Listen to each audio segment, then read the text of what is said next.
Lawrence Sabina charged with murder of his partner Rita Alul. Malta suspends passport scheme for Russian and Belarusian nationals. Maltese minister warns of food inflation after Ukraine invasion. All this and more on Lovin Daily.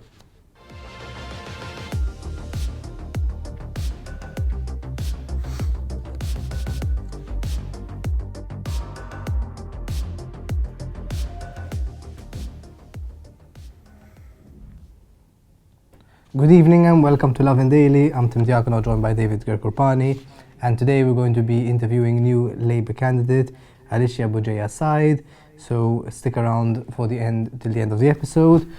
But before we get there, big story today: Rita Alul's murder. David, what can you tell us about it? Yeah. So sadly, the island has had another 12 hours of dealing with yet another murder case. This time of woman and mother of three and grandmother, 49-year-old Rita Alul. Rita Alul was actually found dead last Saturday in her residence in Ain Selim. Today, things really got kicked up a notch with the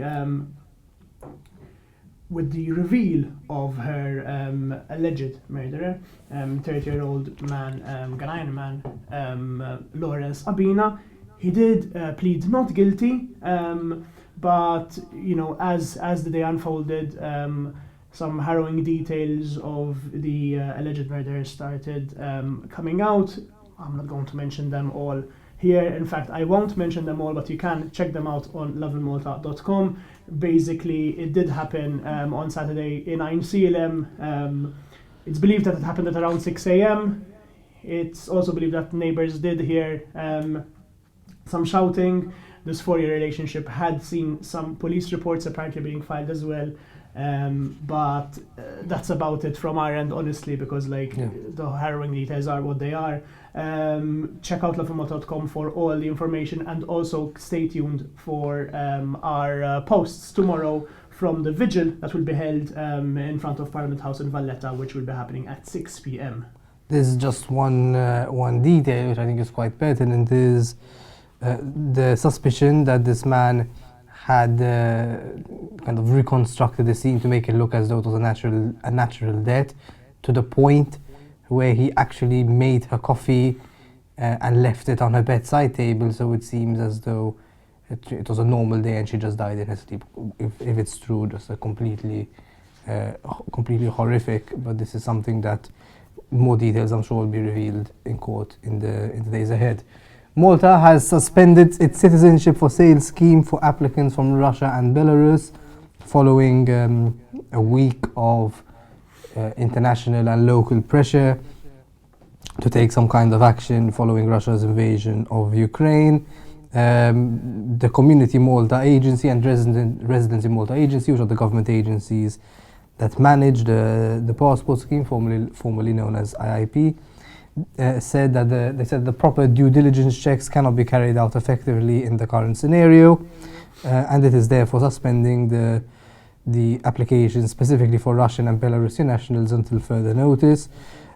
Renewals of status of benefit or renewals of current beneficiaries will not be affected. However, they will be processed on a case-to-case basis according with the standard procedures.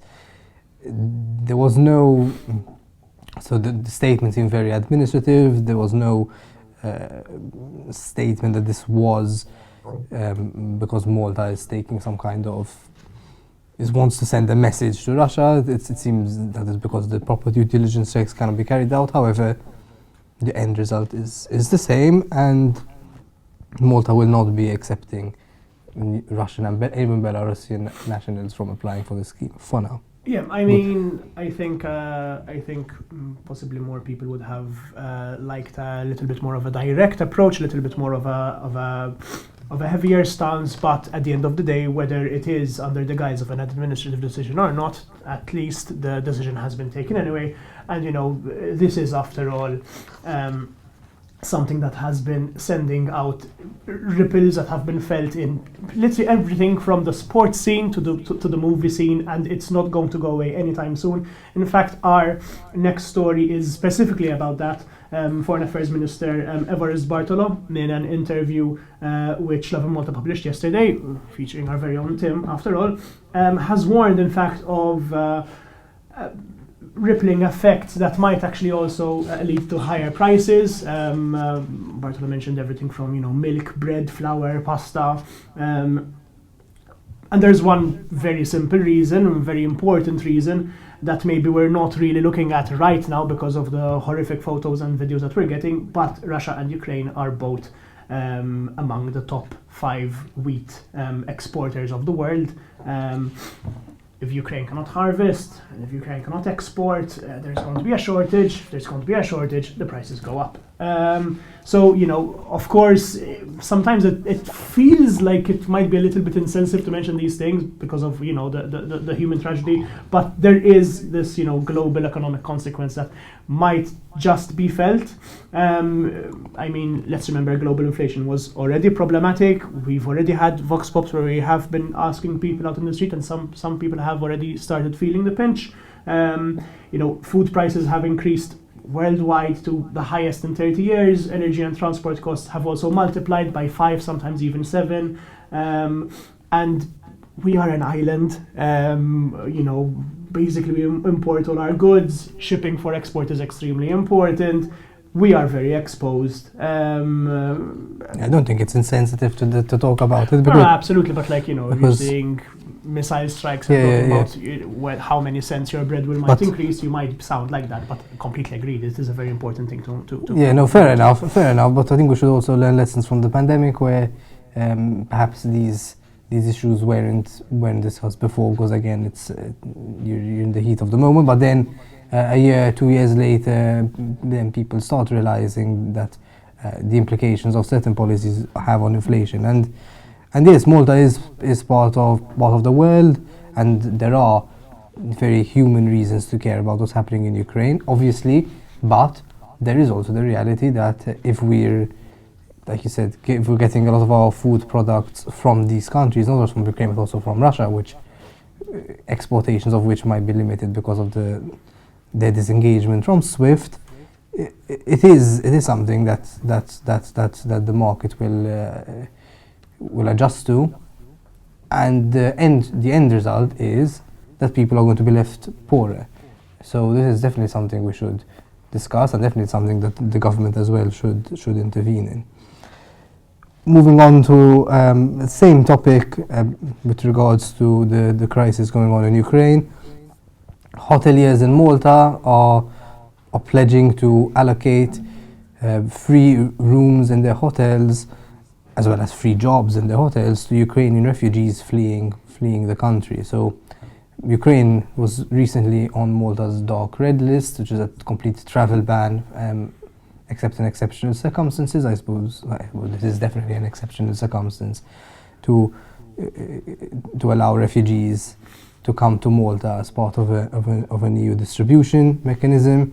But the rule states that they have to spend 2 weeks in quarantine at a hotel because they're not residents in Malta. Now that's quite expensive, so the hoteliers are deciding to be a bit generous and say, look, you can stay at our hotels completely for free. This was an official statement by the Malta Hotels and Restaurants Association, so it seems quite organized. And its president, Tony Zara, said, in the same way that hoteliers provided beds to emergency and frontline workers during the pandemic, so too is it now ready and willing to provide support and show solidarity with Ukrainian refugees. Not only is it doing that, it's going a step further and saying, look, we don't just want you here, we want you here for the long haul, and we're ready to offer you jobs in our industry. Obviously, there's the staff shortage, shortages in the hospitality industry are well known, and so this could actually be a way of solving the problem even though it might sound as well like quite insensitive in that aspect, but it's also a fact. Yeah, exactly. And I mean, just like you said, if we're talking about exceptional circumstances, what more than an invasion by Russia?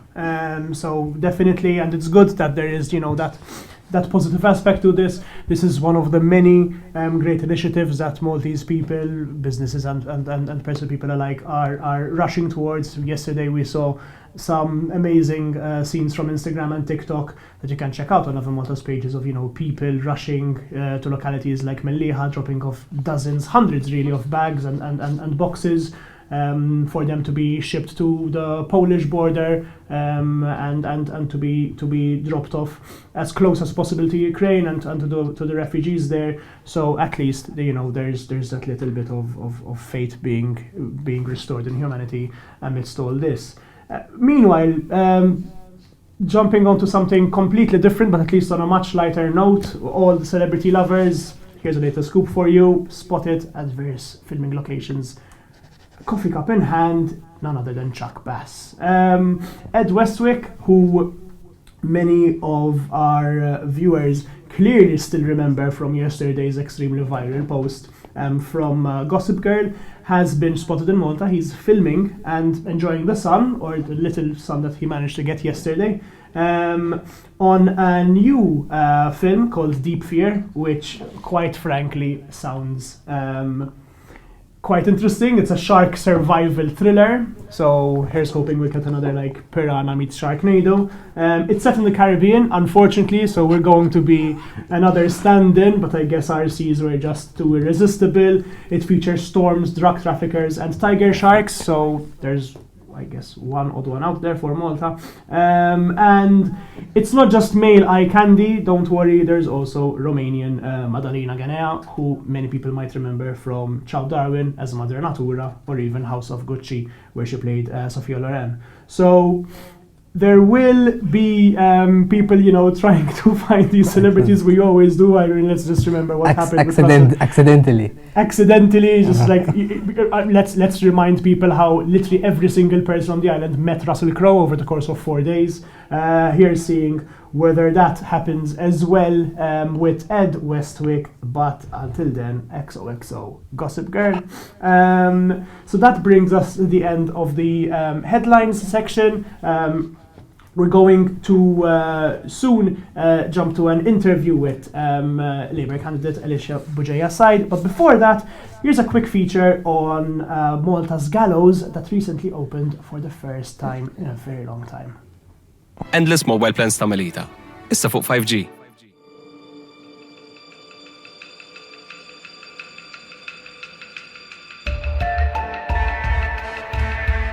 "14 Maltese men were condemned to death by noose over a 70-year period when Malta had a gallows active. We're here in Paola, in Cordine Correctional Facilities, to get a closer look at how 14 men lost their lives. This room has never been opened for at least 50 years since the gallows stopped being used in Malta. Right now we have Correctional Officer Ronald Bugeja with us. He's actually written a book in Maltese all about the history of the gallows. It's fascinating stuff.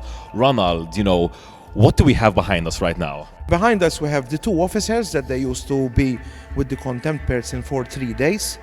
The priest, the condemned man and the hangsman. Those are the 5 people that they used to be there. So did the condemned man die instantly? Were they suffocated to death? What system did they actually die from? With the long drop, the 6 feet and 10 inches rope and the brass ring, that it will break the altas vertebrae. So actually it's instant death. So right now we're under the gallows actually, and under the gallows is a very interesting detail from the 14 men who died here. Where the condemned was placed in for taking the execution, and that part of the wood changed color because he used to make urine before because the people were afraid it was going to die. So people would clap and celebrate when there was the public executions? Yeah, I think so. Especially if you are a victim of someone, because the thing is, they used to give that penalty, not only because you do homicide, if you go inside houses and you beat people, they give you that penalty. In that time, the British law it was made.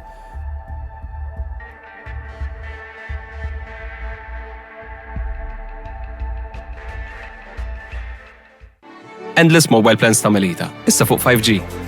Konnessjoni tant tajba li żgur se ddoqlok.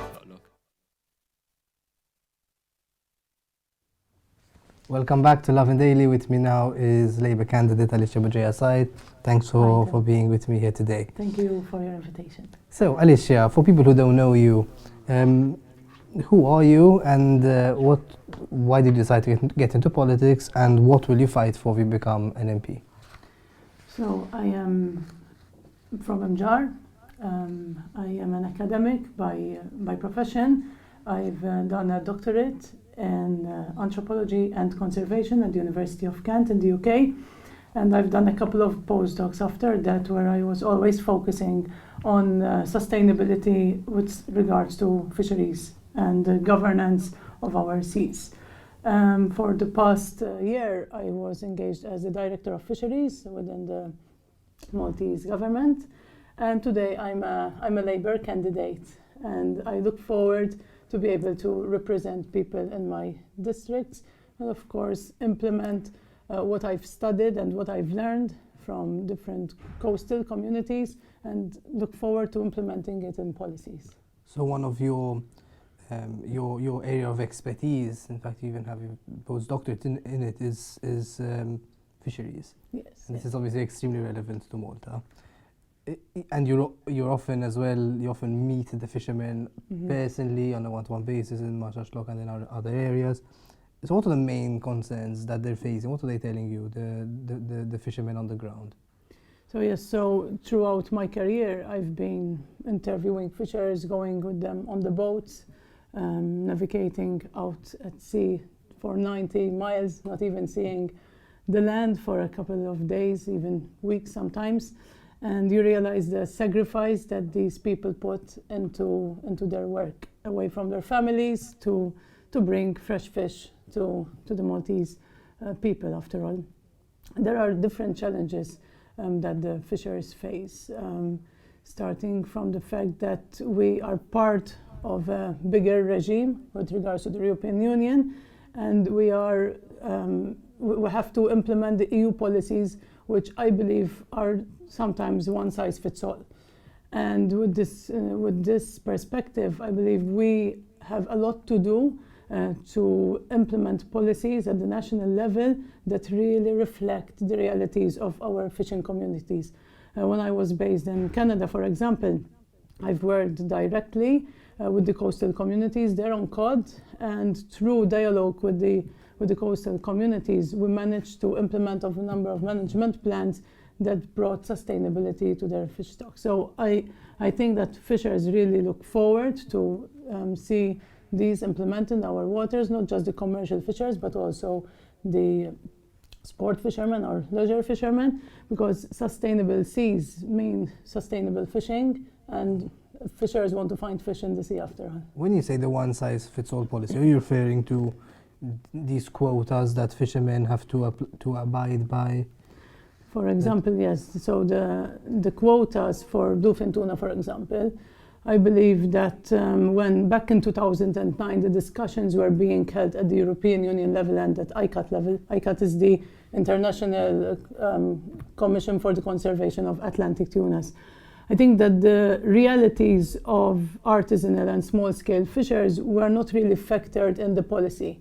And to my knowledge, and even from research that we have conducted over the years, it comes across that you need to do more specific policies for the small-scale fishers as opposed to the industrial fisheries.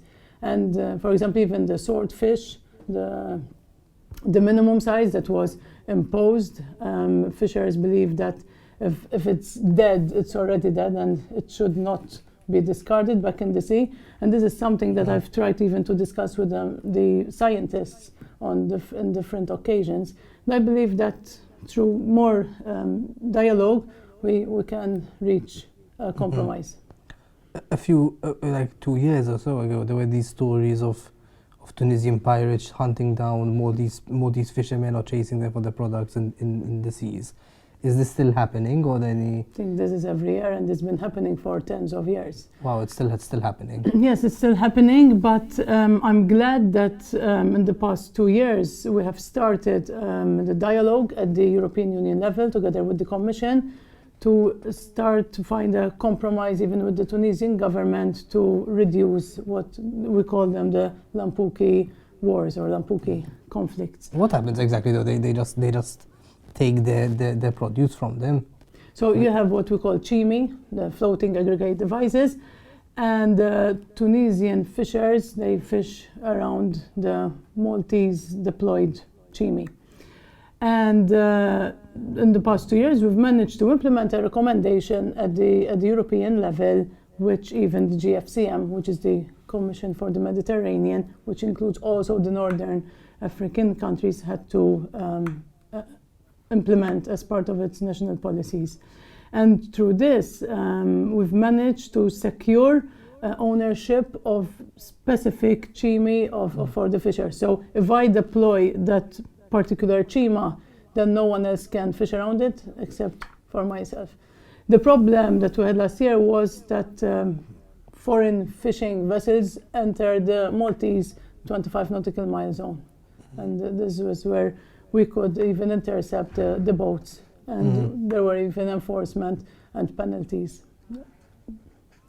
So many people are concerned that at inflation of certain food products. Yesterday, I interviewed Foreign Affairs Minister Everest Bartolo, and he said that they're probably going to increase even more as a result of Russia's invasion of Ukraine, seeing as the two countries are two of the world's largest exporters of wheat. Is it time for Malta, in light of these concerns, including after the pandemic, to start trying to produce more food on its own soil and try to become a little more self-sustainable? Is just completely impossible for us? So I've been speaking to a number of farm owners, those who raise cows and pigs and rabbits, and they've explained that this is a huge problem. They've already kind of foreseeing the impact because of the animal feed. And yes, I agree that we need to become more self-sufficient as a country. And there's been a number of incentives towards this avenue, I believe. Last year, on 14th November, the government launched a food policy strategy, because it was the World Food Day. The government launched the food policy for Malta, which speaks about production plans that we need to start speaking about and implementing for the country. But I think the crux of everything is the intergenerational renewal of the farming communities. I find it very worrying that not just in Malta, it's all over Europe, that for every farmer under 40 years old, there are 3 farmers who are over 65. So we have a situation of an aging population of farmers all around Europe, which does not only bring to me the question of self-sufficiency in Malta, but even around Europe, because no one wants to work as a farmer. You can have the land, but if you don't have the person to work the land, that's an issue. But I believe this is an issue of mentality as well. We have a lot of people who say, I don't want my kids to continue farming. There's a lot of issue with, when I was young, I come from a farming family. There was also some, bullying related to coming from a farming family. Everyone wants their kids to go to the university. So I think there's this issue of status and as well with regards to farming. And I believe that the vision for the country to attract more farmers is not only to give incentives like we have done in the past couple of years with the Young Farmer Scheme, where the government gives funding for farmers to set up their own farming enterprise, but also to push for more vocational farming education, farming and fishing. That could happen. It's very worrying if there's even in Europe there's 3 elderly farmers or one over 40. Yes. It's like it seems like it's there's a huge challenge coming Yes, in our lifetimes. Yes, and I believe that this may have happened because even in the fisheries sector, because the European Union legislation, both the Common Fisheries Policy and the Common Agriculture Policy, have pushed a lot the economic efficiency model, which leads to having less farmers tilling more land and less fishers catching more fish. And this, for me, this economic efficiency model leads to a lack of the social fabric in the policies. Statistics are kind of showing that we need to have more the social fabric into the policies, and this is why now even the reform of the Common Agricultural Policy is putting more focus on even demographics and how to attract the farming and the fishing sectors. There are some studies which show that as a result of climate change, Malta can turn into a desert in a few years' time, and that farmers would actually start treating the soil as desert countries do already. Does this concern you? I mean, climate change is an issue which is not only affecting Malta, it's affecting the world. I mean, even if we were to look at the events that happened the past year, the heavy thunderstorms and the heavy rainfalls, as opposed to the drought that we were experiencing at the Mediterranean level. We even saw fires in Greece and Turkey, for example. What worries me is the fact that the climate change is a global problem, and the global warming is beyond Malta's control, but the effects are huge on our country, given the size of this island. However, looking forward, I believe that there are measures which we can continue implementing. For example, the new water system, where we are treating sewage water and turning it into irrigation water, is a way of changing waste into a resource. So I believe that by reusing this water for irrigation, that's already a very important step. It's working, this new water? Yeah, it's working in some areas, it's being tested in other areas, but yes, there's more to do with this regard. For example, I was in Zaytun a few days ago, and a number of farmers were explaining that there's been some issue with the system. But we've heard this week as well that there will be a 6 million investment of the new water system in Gozo. I believe that we also need to focus on conserving water, like more water reservoirs with the farms. I think that we need to retain more water, more culverts and the roads, so we retain all the rainwater. I believe that we will lose a lot of rainwater as runoff into the sea, and then spend a lot of money in turning again into potable or irrigation water. So I believe there's this energy loss which we can retrieve by infrastructure investment.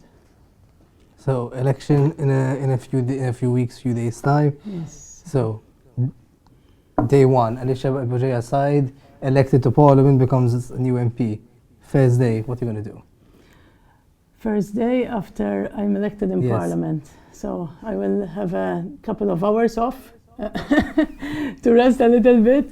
I will have a big meeting with the constituents, with the farmers, with the fishers, and the different constituents in my districts, not only to thank them, but to start the dialogue and start having a conversation about how we can make Malta a brighter future.